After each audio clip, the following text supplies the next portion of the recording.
pozývam predsedu strany Smer sociálna demokracia a predsedu vlády Slovenskej republiky, pán Robert Fico.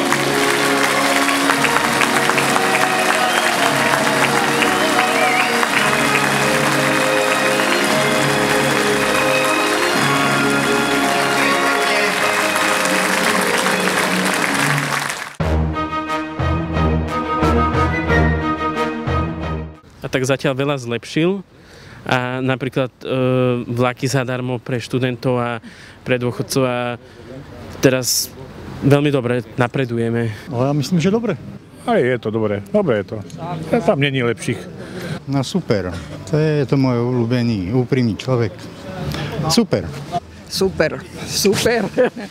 Pôjdeme voliť, iba jeho. Veľmi dobre. No, ja si ho chválim dobre, no. Vynikajúco, nedáme na ňo dopustiť. No dobre. Ja som spokojná s ním. No vynikajúco. Vynikajúco, to bolo pekné, všetko na poriadku. Ja som spokojný, ja som dôchodca, takže nemám problémy. Mne sa ľúbi, ináč by som neprišla. Tak hodnotím ju, dá sa povedať tak neutrálne. Nemôžem povedať, že veľmi pozitívne, ale zase ani negatívne nie. Tak snažil sa. A sa to obstojí. Dobre to bolo, spokojnosť. To človek dobrý, na úrovni. Tak ja si myslím, že nemá chyby. Z hľadiska bezpečnosti našej krajiny si myslím, že dobre. Ja som spokojný s tým, čo sa robí prospech národa slovenského. Dobre na úrovni. Môžeme Bohu ďakovať, že tam Fica máme. Henti farizei by nás na smrť podpísali. Strašne dobre, fantasticky. Kladne, ako väčšinou jemu fandím. Pozrite sa, pokiaľ je to stabilita na Slovensku, tak to hodnotím vysoko. Tohto zoskupenia, čo je tam teraz vo vláde, tak ja som spokojná. Ja pozitívne. Akože kladne.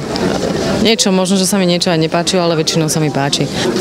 Vládu, no ja myslím, že na jednotku je výborná, veľmi veľa cítim s ňou. Väčší není ani lepší. Väčší není ani lepší.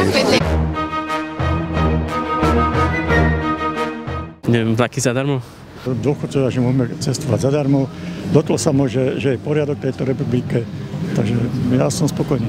Tie ako manželka, tie balíčky, čo dostávajú, tie dôchodky, no tie dôchodky moc nezvyšil, ale aj ten plyn, čo povracali, však to asi jeho zasluhuje, ja si myslím, nie? Pomohol dosť dôchodcom. Zvýhodnil nám 13. dôchodok. No pomáha dôchodcom všetko, čo spravil. Všetko, čo sa robí. A čo sa týka zdravotníctva, púknite sa, ja som 13 razy operovaná a ja som spokojná. Vlaky zadarmo. My sme dôchodcovia, takže viete, že postaral sa o nás v mnohých veciach. Čo sa týka ako školstva a zdravotníctva, myslím, že dosť pre nich urobil. Robil, čo mohol, tak môžem povedať. Tak zatiaľ nepamätám, lebo mám do svoje roky, ale toto je teraz výborné. Vlaky zdarma a tak. Rozumie tomu. Dlhodobo je tam už dlhodobo a rozumie tomu. Všetko. Niečo konkrétne. Všetko. Konkrétne? No čo? Nemá chybu. Všetko dobre, všetko dobre. Všetko.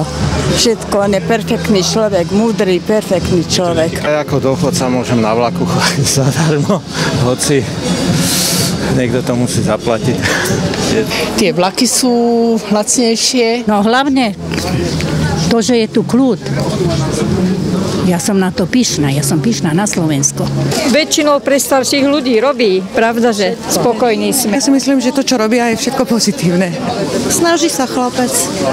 Toľko teda, že aj s tým migračnou krízou, aj to sa mi páči na ňom, teda, že tá obrana štátu. Sa snažia teda aspoň nejak zdvihnutí platy, trocha kúsek, jak sa hovorí. Utečencu, že nesúhlasí s tým, aby sa tu zhromažďovali tí utečenci.